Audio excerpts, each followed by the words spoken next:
Buenos días, mi nombre es Juan Alejandro Alarcón Quirós, estudiante de Ingeniería Mecánica e Ingeniería Mecatrónica de la Universidad Tecnológica de Bolívar. Y este video es para hacer la retroalimentación del capítulo 1 del libro Diseño e Ingeniería Mecánica de Shigley, escrito por Richard Bonimas y Kate Nisbet. Así que el capítulo consta de 17 secciones, las cuales se van a ir retroalimentando a lo largo de este video.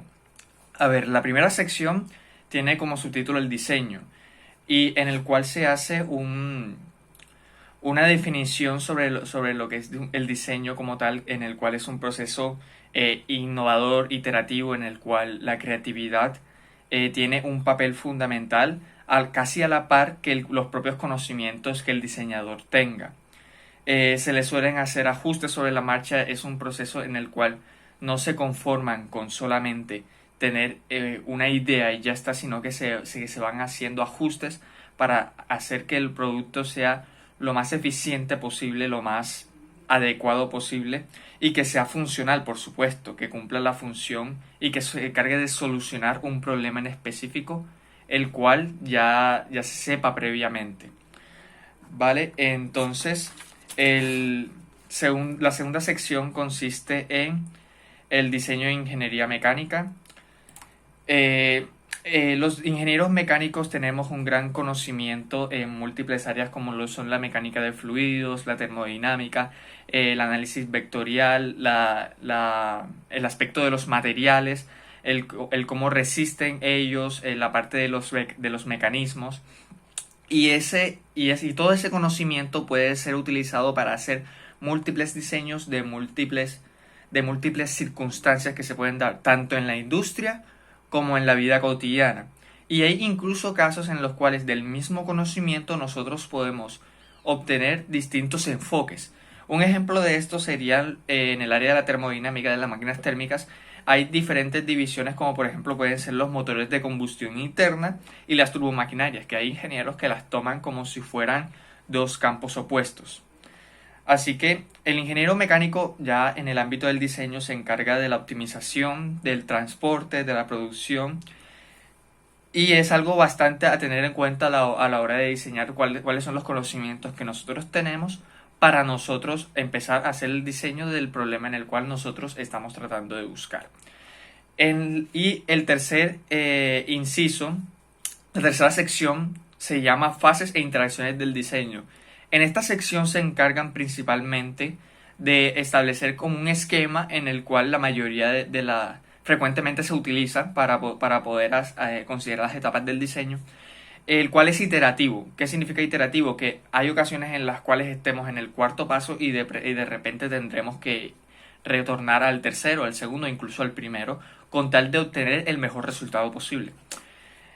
¿Cuáles son estas etapas? Primero se tiene que reconocer una necesidad, un problema, algo que esté sucediendo y que tenga que ser resuelto.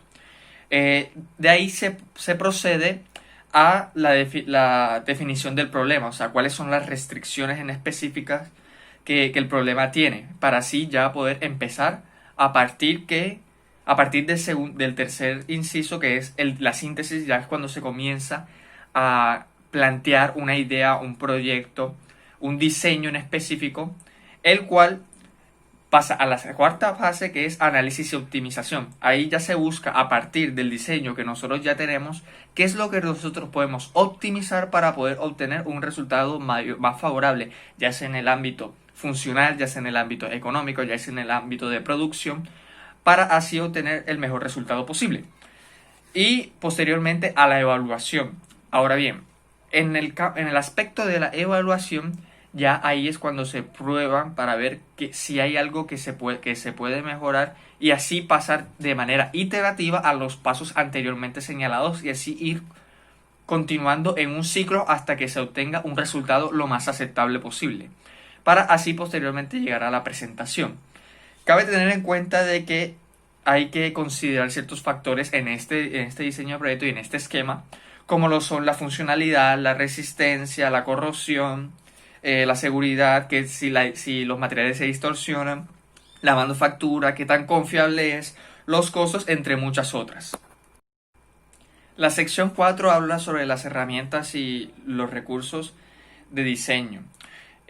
Nosotros como ingenieros mecánicos a la hora de hacer diseños tenemos bastantes herramientas, ya sea herramientas computacionales en las cuales hay un montón de categorías como lo son los modelados tridimensionales o CADs, los cuales encontramos programas como NX, SolidWorks, AutoCAD, ProEngineer que nos ayudan a tener una visión tridimensional o bidimensional, de acuerdo sea el caso, de cómo se vería y de si sería adecuado el diseño en sí.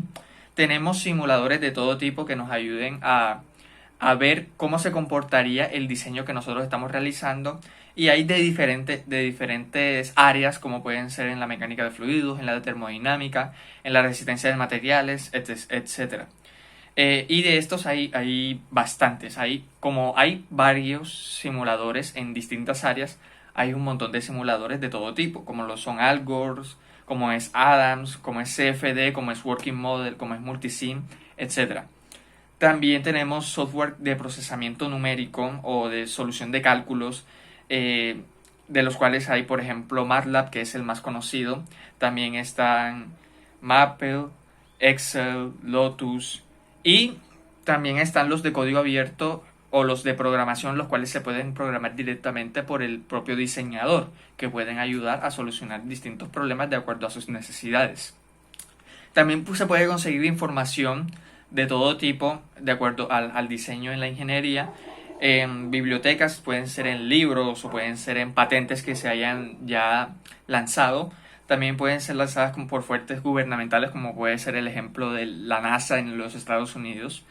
También se puede hacer por sociedades profesionales, como lo son, por ejemplo, la Asociación Americana de Ingenieros Mecánicos, o ASME, como son sus siglas.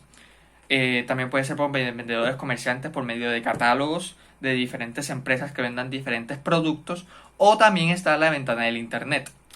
La quinta sección habla de la responsabilidad la responsabilidad profesional de los ingenieros mecánicos o los ingenieros de diseño. Y se podría decir que la función principal a tener en cuenta es satisfacer las necesidades de los usuarios completamente de manera ética, responsable y profesionalmente. Además, en este caso, la comunicación tiene un valor importantísimo debido a que generalmente un diseño en específico suele ser creado por multitud de personas. Y si no hay una correcta comunicación entre el grupo de trabajo, es bastante probable de que el proceso de diseño se vea bastante obstaculizado. Y es importante, es menester tener en cuenta que un ingeniero de diseño tiene que tener la capacidad de entender el problema, tener la capacidad de discernir la información conocida, identificar qué es lo conocido y qué es lo desconocido, establecer supuestos y decisiones, que eso es bastante importante a la hora de tomar en cuenta las opciones que nosotros tenemos, analizar el problema, evaluar la solución y presentar una solución de manera acorde y de manera elocuente.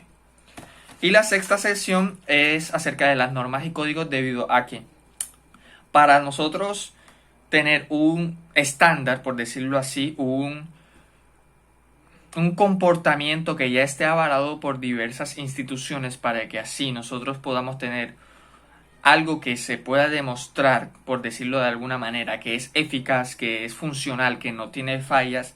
Hay diversos estándares, hay diversas normas y códigos que diversas instituciones gubernamentales o distintas asociaciones profesionales tienen, como lo es el caso de la ASME, que ya he hablado anteriormente, como es el caso de la Aluminium Association o AA, que se encarga de regular los campos del material que es el aluminio y todas sus aleaciones. Está también la Institution of Mechanical Engineering o IMECH-E, y está la ASM Internacional. Todas estas instituciones tienen unos estándares que vigilan que los proyectos que se hagan sean aceptados de acuerdo a sus criterios de perfección, por decirlo de alguna manera. En la séptima sección se habla de los aspectos económicos.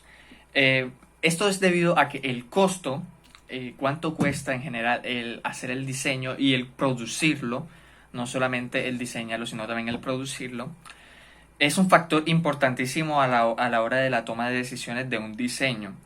Y es algo variable, no es algo absoluto que vaya a estar estático durante los años, debido a que hay ciertos factores que van variando a lo largo del tiempo. Por ejemplo, los costos de adquirir los materiales de fabricación van aumentando a lo largo de los años, o los valores de la producción de un material en específico van bajando a lo largo de los años. Así que, por no considerar que el costo de mano de obra eh, también pueden ir variando de acuerdo a distintos factores que van externos al diseño en sí. Así que para generar los costos se suelen utilizar tamaños estándar, tamaños que ya están, por decirlo así, predeterminados por distintas asociaciones o distintas empresas, y las tolerancias también son un factor en consideración. Esto ya va más de la mano con las propiedades de los materiales, pero eso es algo que se va a tocar más adelante. Y para esto usualmente suele haber un punto de equilibrio y hacer una estimación de los costos para que sea lo más rentable posible, para que no haya ni un material o ningún costo que sea lo suficientemente barato como para que aumente el porcentaje de fallas, ni que sea lo suficientemente costoso para que sea inviable producirlo. En la octava sección se habla de la seguridad y responsabilidad legal del producto.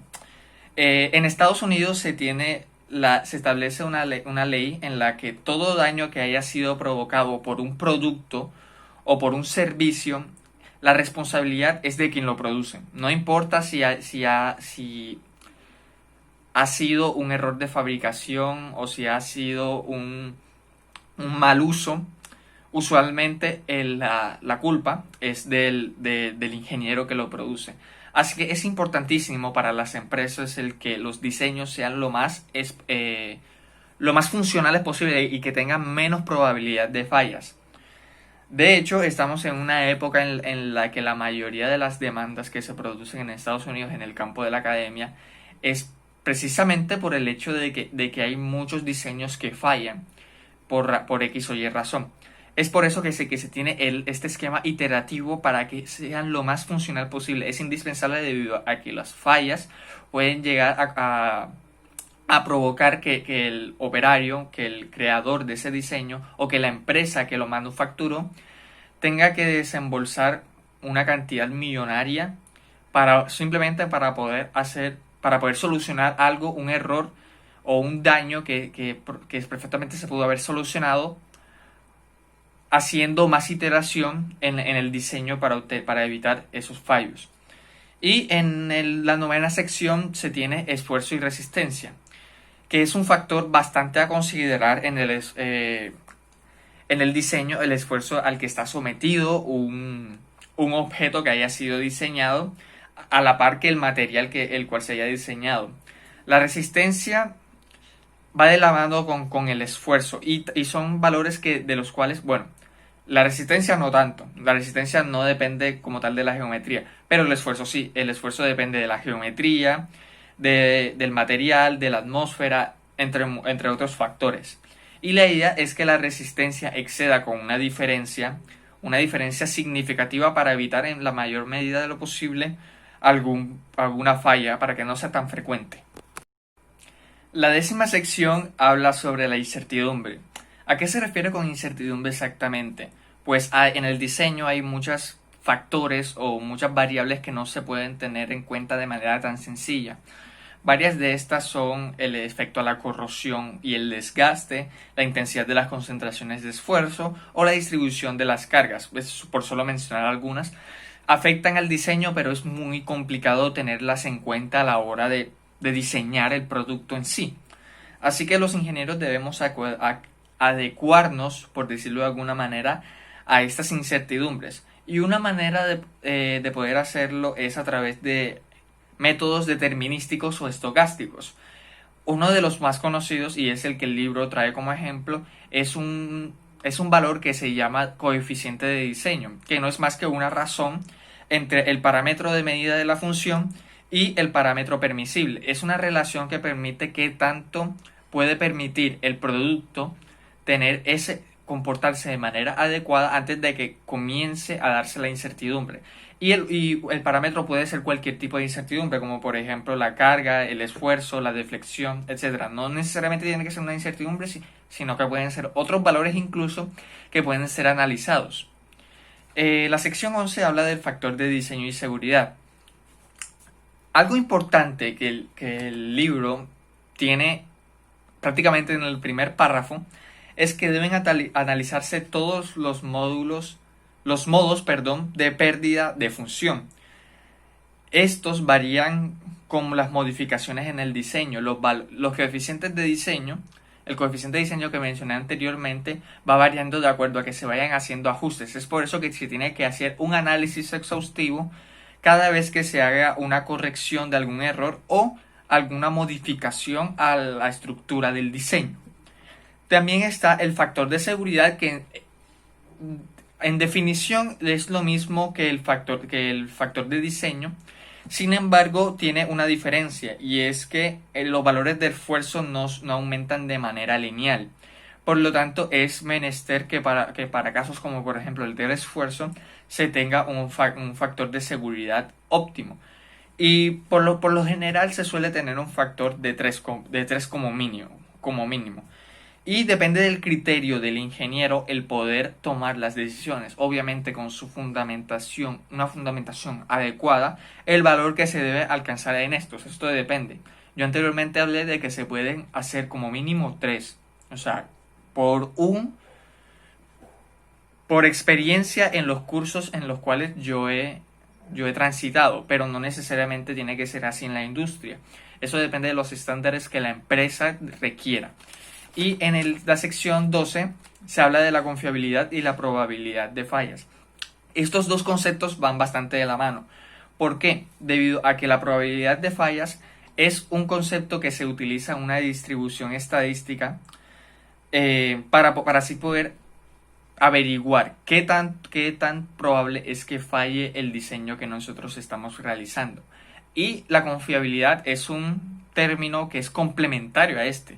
Si estamos hablando de una unidad, estos dos se complementan. Si, por ejemplo, el factor de falla es del 30%, entonces la confiabilidad del diseño que nosotros estamos realizando es de un 70%. Y es necesario que el ingeniero y la empresa entiendan las responsabilidades del producto. Para esto se detienen estos dos conceptos para alcanzar un índice de éxito aceptable y tener una probabilidad de falla lo suficientemente baja. Y como dije, para la probabilidad de falla es relativamente... Tiene su trabajo el poder conseguirlo, debido a que se hace una función de densidad de probabilidad de la variable que nosotros estemos analizando, por ejemplo, del esfuerzo. Y la confiabilidad no es más que la unidad menos la probabilidad de falla, debido a que, como dije anteriormente, son complementarios entre sí. La decimotercera es la relación entre el factor de diseño y la confiabilidad.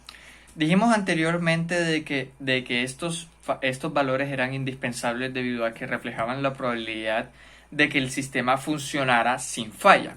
Ahora bien, el esfuerzo y la resistencia son factores importantísimos para nosotros poder determinar la confiabilidad en un sistema. Para esto el libro tiene como referencia una magnitud que se llama margen de seguridad, que refleja la resistencia menos el esfuerzo. Es un valor simplemente que toman como referencia para poder hacer esa diversa evaluación.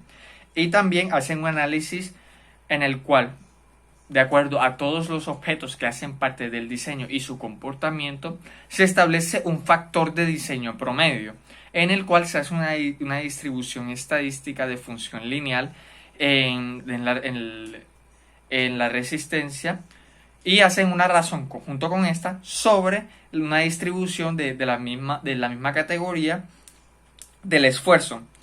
Y uno puede hacer el análisis respectivo de la probabilidad de fallas, que por cierto, cabe mencionar que son acumulables. O sea, mientras más objetos con un cierto valor de probabilidad de fallas haya, mayor va a ser esta.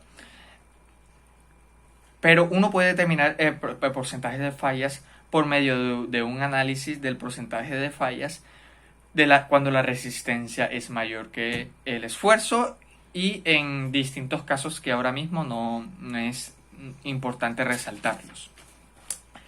La 14ª sección habla de las dimensiones y las tolerancias.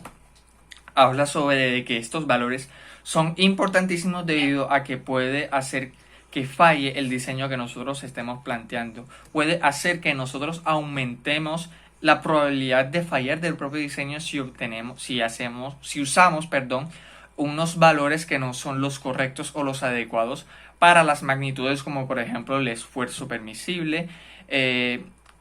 Y es importante también que la tolerancia de los instrumentos de relación, ya sabemos que los instrumentos no son exactos, todos tienen un valor de error que se puede tomar en cuenta o no. Estos valores pueden afectar también en la probabilidad de falla del diseño. Como dije, estas probabilidades de falla son acumulativas. Mientras más variaciones haya, este valor puede aumentar. Y la 15ª habla de las unidades y prácticamente en términos simples habla de cosas que ya se nos han venido hablando a lo largo de la carrera, como son el famoso dicho de que no hay que mezclar peras con manzanas, se tienen que trabajar por lo general con las mismas unidades, que también podemos tomar como referencia las unidades de las magnitudes que nosotros estamos utilizando para poder verificar que los valores sean adecuados, que sean correctos, y tener en cuenta los factores de conversión en caso de que estemos trabajando con diversas magnitudes, con diversas unidades al mismo tiempo y resulte un tanto confuso. Esto es debido a que muy frecuentemente suele ocurrir que la mayoría de los fallos que ocurren en los diseños suelen ser debido a que no se tiene en cuenta la proporción de las magnitudes de las unidades que se están trabajando. Que por ejemplo nosotros estemos trabajando con newtons y que el resultado, después de hacer un cálculo respectivo de kilonewtons sin tener una fundamentación real de por qué pasó de newtons a kilonewtons, un valor bastante desproporcionado. La 16ª sección habla de los cálculos y las cifras significativas. En los números reales se tiene la afirmación de que cuantos más cifras significativas utilicemos, mucho más preciso va a ser el valor que nosotros estemos calculando. Por supuesto, esto es refiriéndose a los valores de cifras significativas de la derecha, porque de la izquierda no tiene ningún sentido. Sin embargo, se recomienda no usar más de 3 o 4 cifras significativas a la hora de calcular algo. ¿Esto a qué se debe? Se debe a que, primero que nada, nos va a ahorrar bastante tiempo a la hora de estar calculando estas magnitudes. Y segundo, no suele ser común que se suelan calcular a partir de más de 3 o 4 cifras significativas. De hecho, no se debe utilizar más cifras significativas de las que se deben utilizar o de las que se están usando para nosotros poder hallar la magnitud que nosotros estamos hallando. Esto es importante recalcarlo debido a que los software de procesamiento numérico o de calculadoras entregan los valores con múltiples cifras significativas, 7, 8, 9 cifras significativas. Y es importante tener el criterio para nosotros discernir cuál es el valor de cifras significativas que nosotros podemos utilizar. Y la sección 17 habla de las interdependencias entre temas de diseño, pero por motivos de la tarea se debe hablar del diseño del cual tenemos nosotros en este momento. La idea que yo tengo es un sistema mecánico en el cual hay una polea la cual se mueve a partir de una cadena que sale por 2 mangos. Esos 2 mangos tienen como objetivo el nosotros jalarlo, y como la polea está sujetada a un contrapeso, esa polea va a tender a que regrese a su estado original, a su estado de equilibrio. Así que puede ser de 2 personas debido a que cada persona puede sujetar la polea e irla moviendo de manera rítmica mientras uno jala, el otro va a tender a regresarla y viceversa. O puede ser de una sola persona, debido a que esta persona puede agarrar los dos mangos y poderlos irlo moviendo de manera rítmica por medio de cada brazo. Ahora bien, esta polea está sujetada a una batería, la cual el movimiento de esta polea es la que va a generar la energía. Ahora bien, ¿cómo se puede manejar la sociabilidad en este caso? Pues se tiene la idea de que por medio de un transmisor de sonidos se pueda emitir patrones de sonidos que sean rítmicos, de tal manera que las dos personas puedan coordinarse para poder hacer el ejercicio en el patrón rítmico que la máquina esté especificando. No es algo tan complejo debido a que es algo que se puede hacer sin tanto problema y puede ayudar a la sociabilidad de las dos personas para hacer el ejercicio de la manera más efectiva posible. Las consideraciones que se tienen que tener en cuenta serían los materiales de la cadena y de la polea, principalmente debido a que son los objetos a los cuales se está sometido el mayor desgaste, y los costos a la hora de conseguir los materiales para poder transformar esa energía mecánica producida por el movimiento de la polea hacia la batería, que es la que recoge la energía eléctrica. La idea es que el transmisor de sonidos, debido a que el sistema es prácticamente mecánico en su totalidad, la batería de 500 watts sea la que alimente el sistema de sonidos. Por lo tanto, va a ser un sistema renovable y que también puede colaborar con los costos de algún electrodoméstico en la casa. Muchas gracias.